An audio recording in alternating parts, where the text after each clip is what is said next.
A'udzu billahi minasyaitonir rajim. Bismillahirrahmanirrahim. Wa akhi Harun huwa afsahu minni lisanan fa'arsilhu ma'i yarid an yusaddiquni inni akhafu an yukadzibun. Qala sanashuddu 'adudaka bi akhika wa naj'alu lakuma sulطانا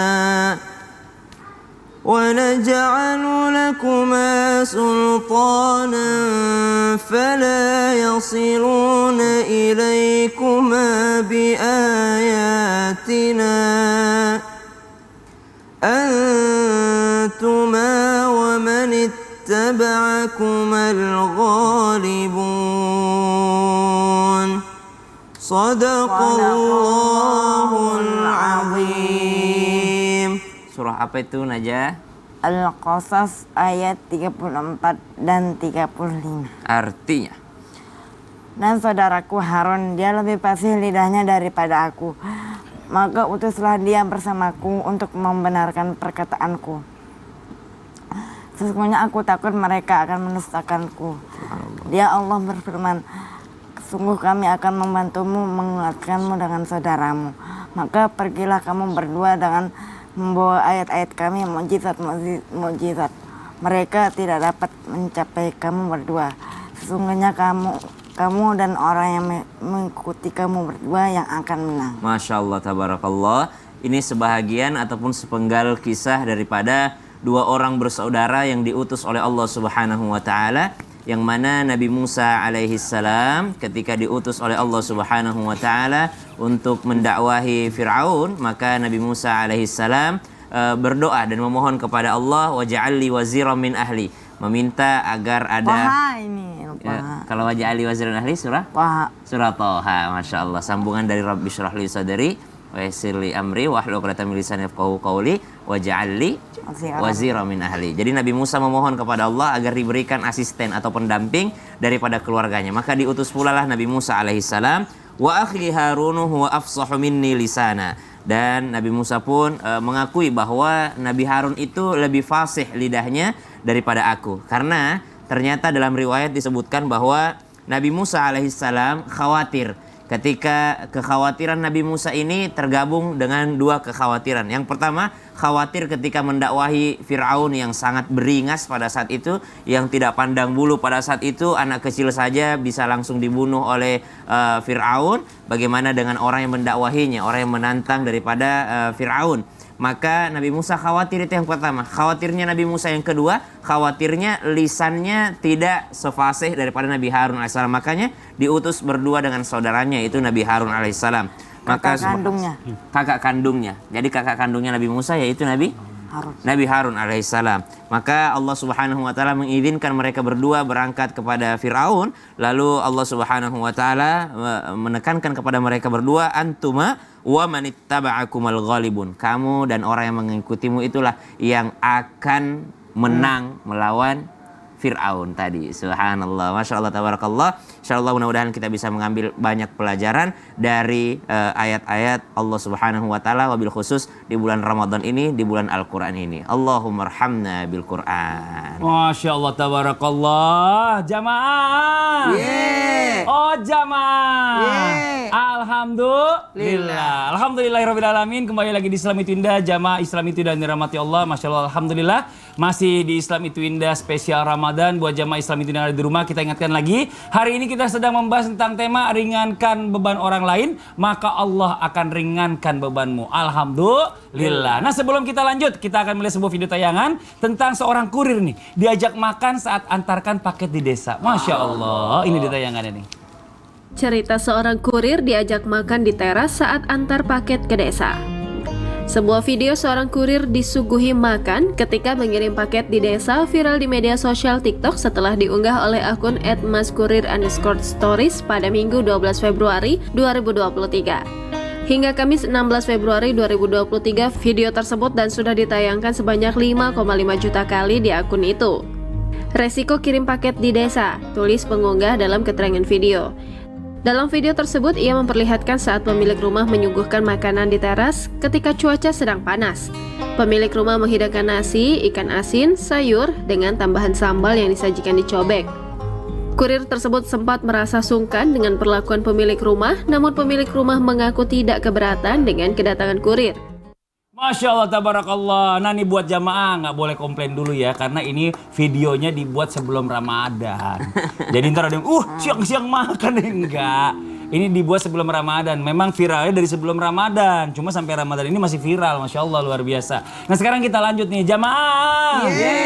Nah, ini Ustadz Maulana izin. Ini emang bener nih kalau kita meringankan beban orang lain dengan memberikan makan, maka Allah akan memberikan pahala yang besar kepada orang tersebut. Kayak saya tadi contohnya gitu kan. Memberi makan di waktu imsak, ngajan lagi, harusnya sebelumnya. Silakan Ustaz, teman-teman.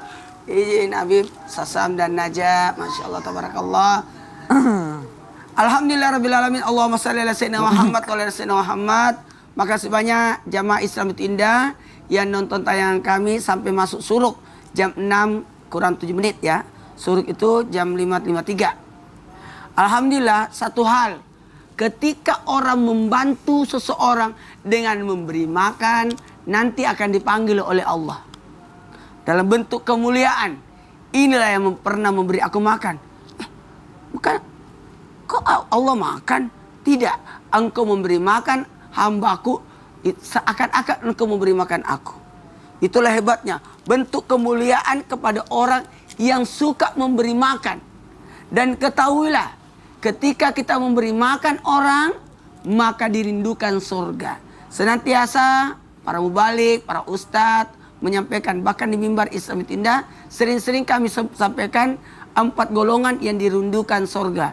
Talil Quran, wa afisi lisan, wa mutimil jihan, wa saimi fi sahri Ramadan. Yang kedua ini yang memberi makan. Ketika kita memberi makan, bahkan kami di pesantren pernah diajarin, memberi makan orang di hari Jumat 60 orang. Hajat kita akan terpenuhi. Makanya sekarang banyak tuh Jumat berkah. Luar biasa. Kalau yang makan 59 Ustaz? Kurang satu. Kurang 1. Tanggung. Harus 60 orang. Pertanyaannya bagus ya Bibi. Masya Jadi Allah. sebaiknya 60 orang. Lalu Masya Allah, tabarakallah. Ketika kita memberi makan, itu luar biasa. Ingat ya, apalagi ini kan kita menanti malam Lailatul Qadar. Takdir itu tarik-menarik dengan doa. Tapi ketahuilah, ada yang lebih cepat doanya disampaikan daripada orang berdoa itu sendiri. Ketika kita bersedekah, kalau orang bersedekah tanpa berdoa pasti didoakan. Oh, Masya Allah. Kan bagi-bagi. Setelah dibagi-bagi, orang yang dikasih, ya Allah panjangkan umurnya, ya Allah sehatkan, pasti didoakan orang banyak. Amin, Jadi amin. tidak ada salahnya kita bersedekah. Lalu ada lebih hebat lagi daripada bersedekah. Mau tahu? Mau. Memberi makan orang. Ketika kita memberi makan, yang dikasih makan itu yang rajin sholat, yang rajin ngaji, anak pesantren, orang baca kitab, para guru kita kasih makan. Tahu nggak? Ketika boleh baca kitab, baca Quran, sholat, orang yang pernah memberi makannya pun dapat pahala. Karena gara-gara dikasih makan, tulangnya berdiri, sanggup bersolat, sanggup ibadah, maka yang pernah memberi makan pun dapat pahala. Berapa lama pahalanya? 40 hari ibadahnya. Wow, mantap kan? Ketika kita niatnya membantu orang, ternyata berlimpah pahalanya. Karena ketahuilah, makanan yang masuk dalam tubuh kita itu berproses sampai 40 hari. Nah, begitu pula kalau orang makan makanan yang haram, maka selama 40 hari doanya tidak diijabah. Begitu pula sebaliknya, jikalau kita memberi makan orang, maka ketahuilah yang memberi makan, yang suka traktir orang, yang kasih makan orang, Mas Balia, Masya sebelum Allah. Ramadan kasih makan orang. Gak usah disebutin loh. Ya. Jangan dong. Itu ada yang suka bawa bubur siapa ya? Hah? Ustadz Maulana. Masya Allah. Buka puasa, sahur semuanya Ustadz Maulana. Masya Allah. Pak CT lah. Oh iya. Dari uangnya dari Pak CT maksudnya. Jadi alhamdulillah, begitu besarnya pahala orang yang memberi makan orang. maka begitu pula pahalanya. Ketika kita berbagi, insya Allah pahala itu kembali kepada kita. Masya Allah. Jadi siapa yang membantu saudaranya, sebenarnya dia membantu dirinya. Wah, jadi kalau buat orang-orang yang mempersiapkan takjil ini, Masya Allah luar biasa pahalanya. Tunggu dulu. Kalau takjil buka puasa, dia dapat pahala puasa loh. Amin. Masya Sebagaimana Allah. berapa orang dikasih makan. Masya Allah, tabarakallah. Luar biasa Ustaz ya. Ya namanya sedekah ini nggak main-main. Karena memang langsung ke Allah nggak ada hijabnya nih. Masya Allah, Ya. luar biasa. Nah sekarang kita lanjut lagi nih jamaah. Yeay. Gimana nih buat jamaah Islam itu indah ya? Pernah nggak nolongin orang, terus berharap mungkin suatu saat nanti orang itu akan nolongin kita balik? Aduh. Nah, Nggak jadi, ikhlas dong. nah makanya pertanyaannya nih, bagaimana hukumnya Bib? Mungkin kan kita kan berpikirnya, wah suatu saat nanti insya Allah dia bakal bantuin saya kalau saya ada masalah apa-apa gitu. Nah ini ikhlas gak nih Bib kalau kayak gini Bib? Mohon izin penjelasannya. Bismillahirrahmanirrahim. An-Nabi sallallahu alaihi wasallam man nafasa an mu'minin kurbatan min kurabid dunya nafasallahu anhu kurbatan min kurabil yaumil qiyamah. Siapa orang yang meluaskan, ini Nabi yang bilang, meluaskan, membantu permasalahan orang, kita menolong orang, maka lihat sesuai dengan tema kita, Allah Subhanahu wa taala akan meringankan beban orang tersebut yaumal qiyamah.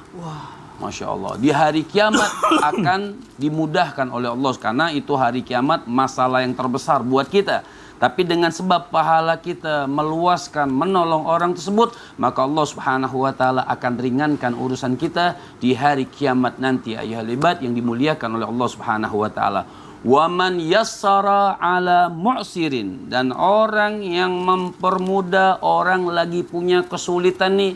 Kita punya kesulitan atau orang itu punya kesulitan, kemudian kita membantu, maka yassarallahu alaihi fid dunya wal akhirah. Maka Allah Subhanahu wa taala akan mudahkan buat dia kesulitan dunianya nih, kesulitan dunianya dan kesulitan akhiratnya. Jadi dapat dunia, dapat akhirat. Makanya kita ketika menolong orang itu berharapnya pertolongan Allah. Ketika Nabi Nuh, Allah Subhanahu wa taala mengatakan juga di dalam Al-Qur'an, ketika Nabi Nuh mengatakan kepada kaumnya, wahai kaumku, aku berseru kepada kalian, tidak mengharapkan balasan daripada kalian, hanya mengharapkan balasan dari siapa? Balasan dari Allah Subhanahu wa taala. Jadi jangan kita ketika memberi latam nun tastakfir, jangan memberikan sesuatu tapi mengharapkan lebihnya banyak, mengharapkan orang tersebut untuk menolong kita nanti. Maka itu terkategori orang yang tidak ikhlas, bukan karena Allah Subhanahu wa taala.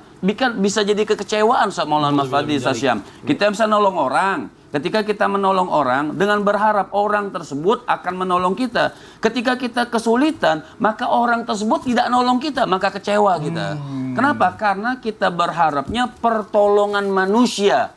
Yang kita harapkan pertolongan siapa? Pertolongan Allah Subhanahu wa taala, jalla jalaluhu wa ta'ala azamatuh. Jadi orang yang berbuat baik, orang yang kita menyumbang apapun sudah ikhlas, betul-betul karena Allah, betul-betul niatnya ingin mendapatkan keridhaan Allah Subhanahu wa taala, bukan keridhaan manusia. Tapi kalau seandainya kita berterima kasih gitu Bib ya, orang mungkin nih pernah kerja sama dengan kita, Betul. terus kita kasih dia sesuatu hadiah, itu boleh Bib? Boleh. Boleh Karena kalau kan itu ya? berupa penghargaan. Penghargaan, Masya Allah. Kita nggak ada harapan apa-apa sih, Nggak maksudnya kita apa-apa. hanya berterima kasih aja, boleh Bib? Seperti ngasih Ustadz Maulana supaya diajak syuting lagi, kan nggak boleh, gitu. Boleh kalau itu. Makasih banyak Habib atas penjelasannya, jazakallah khairan kasiran. Aku diam-diam loh. Masih kena juga ya. Iya. Sekarang kita lanjut lagi jamaah. Yeay. Nah ini bagaimana nih dalam Islam sebaiknya nih, pada saat kita meringankan beban orang lain, apakah kita perlu mencari yang seiman dulu atau memang semua kita bagi aja, udah ringankan aja bebannya? Mohon izin Ustaz Syam penjelasannya, silakan tafadhol Ustaz Syam. Baik, bismillahirrahmanirrahim. Tabi guru-guruku Habib Muhammad Ustaz Maulana, Mas Fadli Naja serta guru-guru kami yang dimuliakan Allah Subhanahu wa taala. Alhamdulillahirabbil alamin wassalatu wassalamu ala asyrafil anbiya'i wal mursalin sayyidina Muhammadin wa ala alihi wa sahbihi ajma'in. Allahumma innaka 'afuwun karim tuhibbul 'afwa fa'fu anna ya karim. Amin ya rabbal alamin. Amin, amin. Maka Nabi sallallahu alaihi wasallam dalam sebuah riwayat pernah bersabda, fi kulli kabidin ratabatin ajrun, muttafaqun alaih. Di setiap jiwa itu ada pahala. Artinya di setiap yang kita tolongin itu ada pahala. Ya, riwayat ini keluar ataupun hadis ini keluar daripada lisan mulia baginda Nabi SAW disebabkan ada sahabat yang penasaran ketika mendengarkan kisah tentang seorang wanita yang memberikan sedekah minum terhadap seekor anjing, lalu anjing tersebut bersyukur, ya, berterima kasih, dan Allah Subhanahu wa taala ridha terhadap perbuatan wanita tersebut. Allah pun bersyukur atas. Jadi Allah itu maha berterima kasih. Allah itu syakur. Allah itu adalah dia yang maha menghargai amalan seseorang. Jadi sekecil apapun amalan, Allah Subhanahu wa taala kadang-kala memberikan ganjaran yang jauh lebih besar dibandingkan amalan yang kita perbuat. Maka Allah maha berterima kasih kepada hambanya. Jadi ketika wanita ini memberikan minum seekor anjing, maka pada saat itu Allah maha berterima kasih kepadanya, dan Allah ganjarkan baginya pahala dan ampunan. Allah Subhanahu wa taala mengampuni wanita tersebut dan meridhai amalan wanita tersebut, meskipun itu adalah amalan pertamanya setelah wanita ini bertaubat dari melakukan perbuatan maksiat. Dan Nabi SAW mengisahkan daripada kisah wanita ini. Para sahabat pun terheran. Emang iya ya Nabi? Emang iya ya Rasulullah? Cuma ngasih minum seekor anjing, Allah Subhanahu wa taala bertanya, emang ada pahala? Maka Nabi SAW bersabda, fi kulli kabidin ratabatin ajrun, di setiap jiwa itu yang kau tolong itu ada pahala di dalamnya. Subhanallah. Dari riwayat ini, maka para ulama mengambil kesimpulan bahwa yang ditolongin itu adalah yang butuh. Jadi bukan hanya saudara seiman yang kita tolongin, tapi jangankan non-muslim, hewan saja. Kalau kita tolongin hewan tersebut, makhluk hidup ini, maka Allah akan berikan pahala ke atasnya. Subhanallah. Jadi jangankan manusia yang non-muslim ataupun tidak seiman kepada kita, seekor hewan saja Allah berikan pahala kepada kita. Nah, dari sini para ulama mengambil kesimpulan tersebut. Kemudian Imam Asy-Syafi'i, beliau pun memberikan rumusan. Nah, kalau nolongin orang, kalau hitungannya sedekah wajib, maka itu adalah kepada saudara seiman. Tapi kalau hitungannya adalah sedekah sunnah, lihat siapa yang lebih membutuhkan. Jadi ada perbedaan antara sedekah wajib, yaitu zakat, ya, dengan sedekah yang biasa, infak. Misalnya nolongin orang, subhanallah, ada orang yang kelaparan, gak usah nanya lagi puasa atau enggak. Ya udah, dia kelaparan, dia tidak puasa mungkin karena dia memang non muslim, tidak seiman dengan kita, maka berikan makanan kepadanya. Jangan ada orang kelaparan di siang hari Ramadan lalu kita tidak mau ngasih makan karena bilang, oh ini kan bulan puasa, subhanallah. Siapa tahu memang dia sedang tidak wajib untuk berpuasa, subhanallah, atau dia sedang dalam kesusahan, maka membantu mereka itu tetap saja ada pahala di sisi Allah Subhanahu wa taala. Keumuman bantuan ini Imam Asy-Syafi'i mengambil juga dalam surah Al-Insan ayat 8, wa yut'imuna at-ta'ama 'ala hubbihi miskinan wa yatiman wa asira. Sadaqallahul azim. Masya Allah. Nah, ini guys ya, saya punya buat THR nih guys. Buat yang mau, ayo, yang belum beli baju lebaran silakan. Ya follow dulu tapi ya. Oke guys. Ya Allah, semem banget. Mau sedekah kok diposting-posting. Saya ini lagi mau coba meringankan beban orang Ustadz di bulan Ramadan. Oke guys. Pokoknya siapa yang ada 1, 2, 3, 4, 5, 6. Yang pertama guys, yo. Yang mau, ayo yang mau. Silakan follow dulu, komen di bawah sini ya. Nanti kita akan kirimkan nih langsung nih. Oke. Biarin aja jamaah. Iya, Biar jadi jamaah. sombong. Wah, ini ada yang sirik Sombong jamaah. banget sih. Jamaah. Alhamdulillah. Ya jamaah, ada yang gak kebagian sirik jamaah. Nih, dia nih.